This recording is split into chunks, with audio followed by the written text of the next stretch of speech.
आज हम लोग को देखना है न्यूट्रॉन की खोज, discovery of neutron. Discovery of neutron sir James Chadwick के द्वारा किया गया था 1932 में, 1932 में। जब जेम्स चैडविक ने बेरिलियम धातु पर अल्फा कणों का प्रहार कराया तो उन्हें कुछ उदासीन कण मिले जिसका द्रव्यमान प्रोटॉन के द्रव्यमान के बराबर था और उस पर कोई भी आवेश नहीं था, वह न्यूट्रल था, इसीलिए उसका नाम न्यूट्रॉन दिया गया। यह बिल्कुल न्यूट्रल था और उसका भार प्रोटॉन के बराबर था और यह था कहां? तो बिल्कुल नाभिक के अंदर मौजूद था। तो कहता है कि जब प्रोटॉन प्लस न्यूट्रॉन नाभिक के अंदर मौजूद होते हैं तो दोनों को अगर मिला दिया जाए तो इसे न्यूक्लियन कहते हैं, इसे न्यूक्लियन कहा गया है। जब इलेक्ट्रॉन, प्रोटॉन और न्यूट्रॉन की खोज हो गई तो अब तीनों का तुलनात्मक अध्ययन करना था, इलेक्ट्रॉन, प्रोटॉन और न्यूट्रॉन का। और तुलनात्मक अध्ययन से सबसे बड़ा फायदा यह होता है कि आप एक ही बार में तीनों का गुण आप पढ़ पाते हैं, समझ पाते हैं। जैसे अगर गुण की बात करेंगे या तुलनात्मक अध्ययन का अगर पॉइंट देखेंगे, सबसे पहला पॉइंट देखते हैं संकेत, सिंबल क्या है? तो इलेक्ट्रॉन का सिंबल E, प्रोटॉन का P और न्यूट्रॉन का N। दूसरा प्रकृति, नेचर, यह ऋण आवेशित कण है, प्रोटॉन धन आवेशित कण है,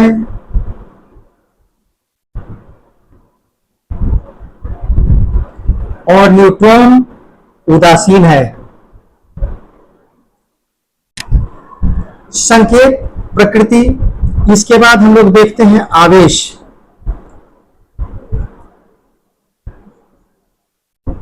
आवेश दो तरह से देखते हैं, एक तो आपेक्षिक तुलनात्मक और एक निरपेक्ष जो रियल है। अगर आपेक्षिक देखेंगे तो इस पर -1, इस पर +1 और इस पर 0।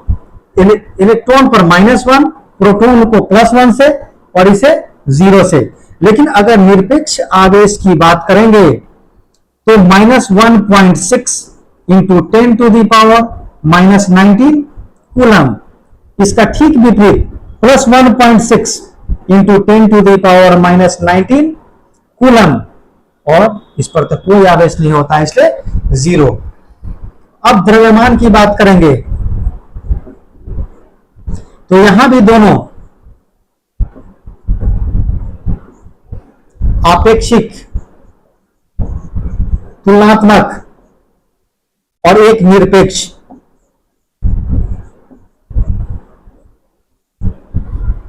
आपेक्षिक, प्रोटॉन की तुलना में इलेक्ट्रॉन का भार कितना है? तो 1/1838 गुना है। मतलब इलेक्ट्रॉन का भार प्रोटॉन के भार से 1838 गुना कम है। और अगर प्रोटॉन की बात करेंगे, प्रोटॉन का भार इलेक्ट्रॉन के भार से 1838 गुना ज्यादा है। इसे 1 और इसे 1। निरपेक्ष द्रव्यमान 9.1 into 10⁻⁻31 kg, 1.67 into 10⁻⁻27 kg, 1.67 into 10⁻⁻27 kg। तो अभी जो हम लोग देखे वो देखे discovery of neutron, James Chadwick. उन्होंने किस धातु का उपयोग किया था? तो बेरिलियम धातु का उपयोग किया था। जब बेरिलियम धातु पर अल्फा कणों का प्रहार कराया तो एक उदासीन कण उन्हें मिला जिसका नाम उन्होंने न्यूट्रॉन दिया, क्योंकि वह न्यूट्रल था। उदासीन था। यह नाभिक के अंदर मौजूद था। नाभिक के अंदर प्रोटॉन भी होता है, न्यूट्रॉन भी होता है, दोनों को मिला के हम लोग क्या कहते हैं, उसे न्यूक्लियॉन कहते हैं। जब इलेक्ट्रॉन, प्रोटॉन और न्यूट्रॉन की खोज हो गई तो हम लोग एक साथ इसका तुलनात्मक अध्ययन करते हैं, जिससे एक साथ नॉलेज एकत्रित रह सके। संकेत क्या होता है? इलेक्ट्रॉन का संकेत ई से, प्रोटॉन का पी से, न्यूट्रॉन का एन से। प्रकृति की बात करेंगे तो हमें पता है इलेक्ट्रॉन ऋण आवेशित है, प्रोटॉन धन आवेशित है, न्यूट्रॉन उदासीन है। आपेक्षिक आवेश तुलनात्मक दोनों का बराबर होता है, इसलिए इसे -1 और इसे +1 से दर्शाते हैं। इस पर कोई आवेश नहीं है, 0। निरपेक्ष की बात करेंगे तो पूरा चार्ज हमें पता है ये -1.6 into 10⁻⁻19 coulomb plus 1.6 into 10⁻⁻19 coulomb and neutron का 0। आपेक्षिक द्रव्यमान मतलब तुलनात्मक द्रव्यमान। अगर प्रोटॉन की तुलना में इलेक्ट्रॉन का भार देखेंगे तो यह 1838 गुना कम है, इसलिए लिखते हैं 1/1838, 1/1838। या प्रोटॉन का भार इलेक्ट्रॉन की तुलना में 1838 गुना है। इसमें जब 1838 से गुना करेंगे तो इसे 1 मानेंगे और इसे भी 1 मानेंगे। निरपेक्ष द्रव्यमान, वास्तविक द्रव्यमान कितना है? 9.1 into 10⁻31 kg, 1.67 into 10⁻27 kg and 1.67 into 10⁻27 kg। इसे नोट डाउन कीजिए। अब हम लोग को देखना है बोर का परमाणु मॉडल। जो साइंटिस्ट बोर थे उन्होंने मॉडल दिया। हम लोग देखे थे रदरफोर्ड मॉडल में जो पहला दोष था कि इलेक्ट्रॉन विद्युत चुंबकीय सिद्धांत के अनुसार एक्सीलरेटेड मोशन में जो चार्ज पार्टिकल होता है वो एनर्जी लूज करता है, और इलेक्ट्रॉन एनर्जी लूज करते करते क्या होगा, वो कमजोर पड़ेगा और नाभिक उसे अपनी ओर खींच लेगा। इसी जो दोष था, इसी दोष को इस मॉडल में दूर किया गया।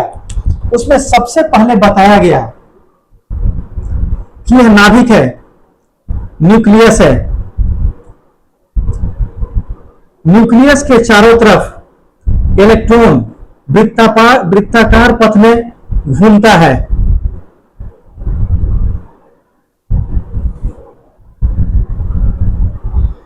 इस वृत्ताकार पथ को हम लोग के, एल, एम, एन या 1, 2, 3 से दर्शाते हैं। बोर्स ने कहा कि इलेक्ट्रॉन जो होता है नाभिक के चारों ओर एक निश्चित कक्षा में घूमता है, जिसे एनर्जी सेल कहा गया। अगर मान लीजिए यहां पर इलेक्ट्रॉन घूम रहा है, इसे क्या कहा गया? एनर्जी सेल कहा गया। पहला चीज, इलेक्ट्रॉन नाभिक के चारों ओर एक निश्चित ऊर्जा वाले कक्ष में घूमता है, जिसे एनर्जी सेल कहा गया। और दूसरा चीज बताया गया कि अगर किसी खास एनर्जी सेल में इलेक्ट्रॉन घूमता है तो वहां पर एनर्जी का ह्रास नहीं होता है, वह एनर्जी लूज नहीं करता है। तो हम लोग एक एक करके देखेंगे। पहला था इलेक्ट्रॉन नाभिक के चारों ओर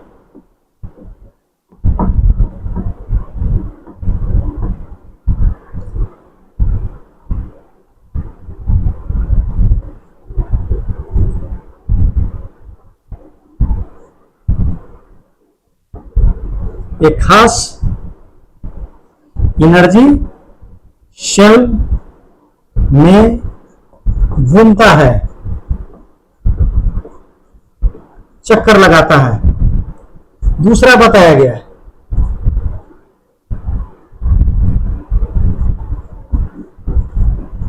किसी खास एनर्जी शेल में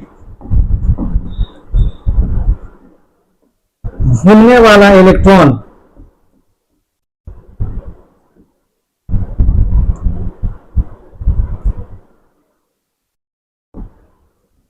ऊर्जा का ह्रास नहीं करेगा।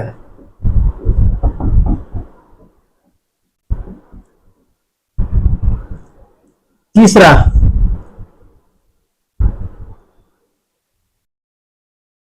इस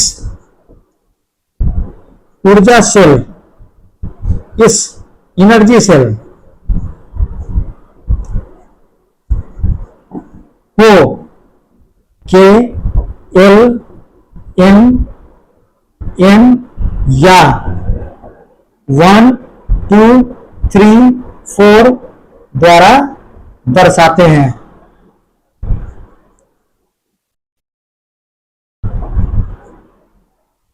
कहता है इस एनर्जी सेल को के एल एम एन या 1 2 3 4 के द्वारा दर्शाते हैं। इसमें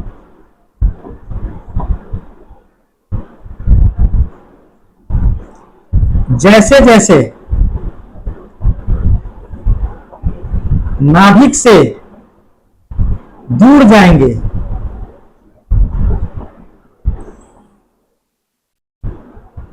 ऊर्जा बढ़ेगा। जैसे नाभिक के सबसे नजदीक क्या है के, उससे दूर एल, उससे दूर एम, तो सबसे कम एनर्जी नाभिक के पास वाले सेल में होगा। तो सबसे कम एनर्जी के का होगा या 1 का, उससे ज्यादा एल का होगा, उससे ज्यादा एम का होगा। उन्होंने एक चीज और भी बताया कि अगर कोई भी इलेक्ट्रॉन नीचे से ऊपर की तरफ अगर जाता है तो इसका एनर्जी कम है, इसका एनर्जी ज्यादा है। तो जो एनर्जी गैप होगा, इस जब तक इस इलेक्ट्रॉन को यहां तक पहुंचने में इसका जितना ऊर्जा है इसको नहीं मिलेगा, तब तक यह जंप करके ऊपर नहीं जाएगा। तो कहता है कि जब कोई इलेक्ट्रॉन निचली कक्षा से ऊपरी कक्षा में जंप लगाता है, अर्थात वह एनर्जी को क्या करता है, गेन करता है। कितना गेन करेगा, वह इस दोनों के अंतर के बीच, इस दोनों कक्षा के बीच का जो एनर्जी का अंतर होगा उतना ही गेन करेगा, तो जंप करेगा। तो निचली कक्षा से ऊपरी कक्षा में जाने के लिए उसे एनर्जी चाहिए, और जब ऊपरी कक्षा से निचली कक्षा में आएगा तो ऊपर ज्यादा एनर्जी है, नीचे कम है, इसे कम एनर्जी चाहिए यहाँ आने के लिए। तो जितना का अंतर होगा वह एनर्जी का क्या करेगा, त्याग करेगा। तो इलेक्ट्रॉन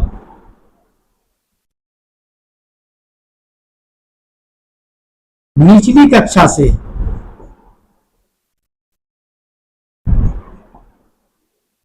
ऊपरी कक्षा में तभी जंप करेगा, तभी जंप करेगा जब वह एनर्जी गेन करेगा।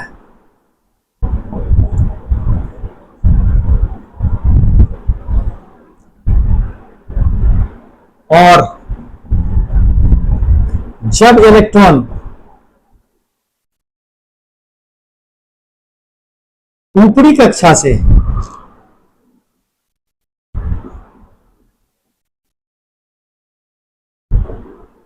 निचली कक्षा में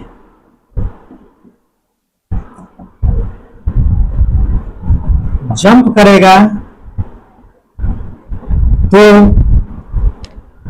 वह एनर्जी का त्याग करेगा,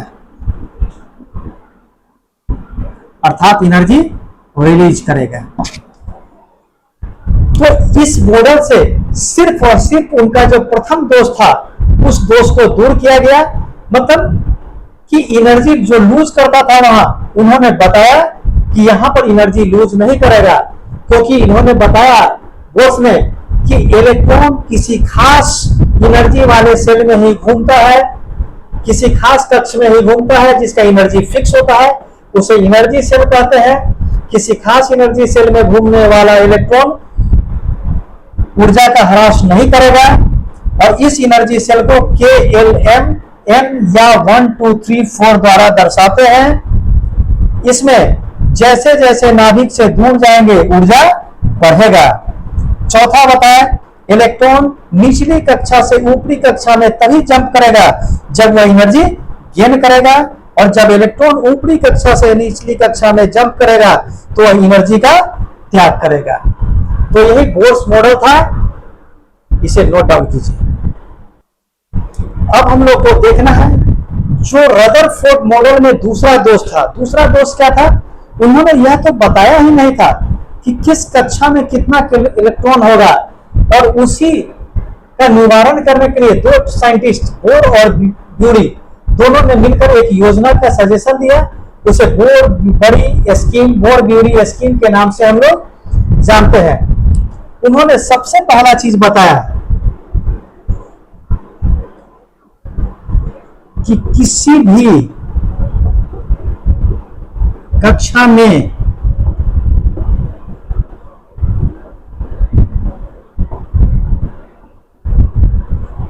इलेक्ट्रॉनों की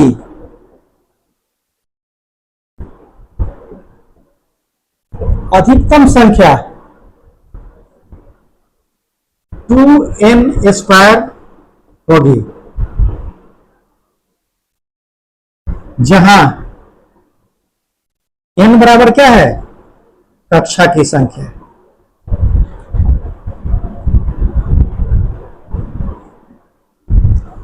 अगर हम लोग लेते हैं कक्षा 1, अर्थात n बराबर कितना? 1, तो सूत्र क्या होगा? 2n²। 2 इंटू पहली कक्षा है तो 1 का स्क्वायर बराबर 2 इंटू 1 बराबर 2। तो कहता है कि पहली कक्षा में इलेक्ट्रॉन की अधिकतम संख्या क्या होगी? तो 2 होगी, 2 इलेक्ट्रॉन। अगर कक्षा को बढ़ा दें, कक्षा को 2 कर दें, अर्थात n बराबर 2, तो फॉर्मूला यही है 2n²। 2 n के जगह पर हम लोग क्या रखेंगे? दूसरी कक्षा, तो 2 का स्क्वायर कर देंगे, तो 2 तो यहां है ही, 2 का स्क्वायर मतलब 2 इंटू 2 बराबर 8 इलेक्ट्रॉन।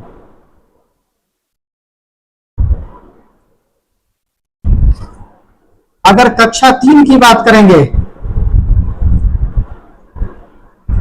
अर्थात n बराबर 3, फॉर्मूला है 2n²। 2 इंटू तीसरी कक्षा मतलब 3 का स्क्वायर, 2 इंटू 3 का स्क्वायर का मतलब होता है 3 को 2 बार लिखना है, 3 की 9 दूनी 18 इलेक्ट्रॉन। इसी प्रकार हम लोग आगे भी निकाल लेंगे। यह मैक्सिमम संख्या है, किसी भी कक्षा में अधिकतम संख्या इतनी होगी, इससे ज्यादा इलेक्ट्रॉन किसी कक्षा में नहीं हो सकते हैं। यह पहला था। दूसरा,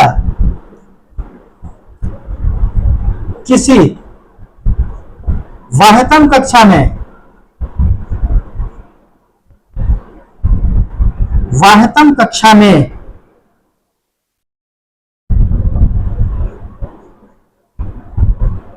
इलेक्ट्रॉनों की संख्या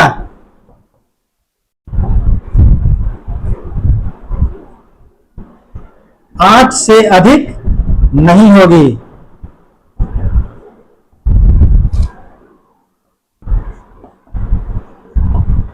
हम लोग आगे देखेंगे कि वाह्यतम कक्षा में इलेक्ट्रॉनों की संख्या को ही वैलेंस इलेक्ट्रॉन कहते हैं, संयोजी इलेक्ट्रॉन कहते हैं। अर्थात वाह्यतम कक्षा में इलेक्ट्रॉनों की संख्या 8 से अधिक नहीं हो सकती है, अर्थात संयोजी इलेक्ट्रॉन की संख्या 8 से अधिक कभी नहीं होगा। कहता है कि जब 8 इलेक्ट्रॉन भर जाएंगे वाह्यतम कक्षा में, तब इलेक्ट्रॉन अगले कक्षा में मूव करेगा, और यह 1 से जब हम लोग 18 परमाणु संख्या तक देखते हैं तो वहां तक बिल्कुल सही बैठता है, उसके बाद गड़बड़ होने लगता है। तो जहां तक 9th में पूछा जाता है मैक्सिमम 18, 19, 20 तक, वहां तक बच्चे क्या करते हैं, टीचर भी क्या करते हैं, डायरेक्ट उसे इलेक्ट्रॉनिक कॉन्फ़िगरेशन इसी आधार पर बताते चले जाते हैं। लेकिन ऐसा हमको नहीं करना है, आगे हम लोग देखेंगे। तो अभी हम लोग देख रहे थे बोर ब्यूरी स्कीम। इसमें जो रदरफोर्ड मॉडल का दूसरा दोष था, किसी कक्षा में इलेक्ट्रॉन की मैक्सिमम संख्या क्या होगी, जो उन्होंने नहीं दिया था वह यहाँ पर क्लियर हो गया। किसी भी कक्षा में इलेक्ट्रॉन की संख्या 2n² होगा, जहां पर n बराबर क्या है, कक्षा की संख्या। अगर हम लोग चौथी कक्षा लेंगे तो 2 × 4 का स्क्वायर, पांचवी कक्षा लेंगे तो 2 × 5 का स्क्वायर, और इस फॉर्मूला पर हम लोग बैठाते चले जाएंगे। इसके बाद तीसरा उनका था कि जब बाह्यतम कक्षा के में संख्या 8 भर जाएगी तो इसके बाद फिर अगले कक्षा में हम लोग मूव करेंगे, इलेक्ट्रॉन को वहां फिल करना शुरू करेंगे। इसे नोट डाउन कर लीजिए और जितना पढ़ाया गया उसे रिवाइज कीजिए। आज के वीडियो में बस इतना ही। Thank you very much.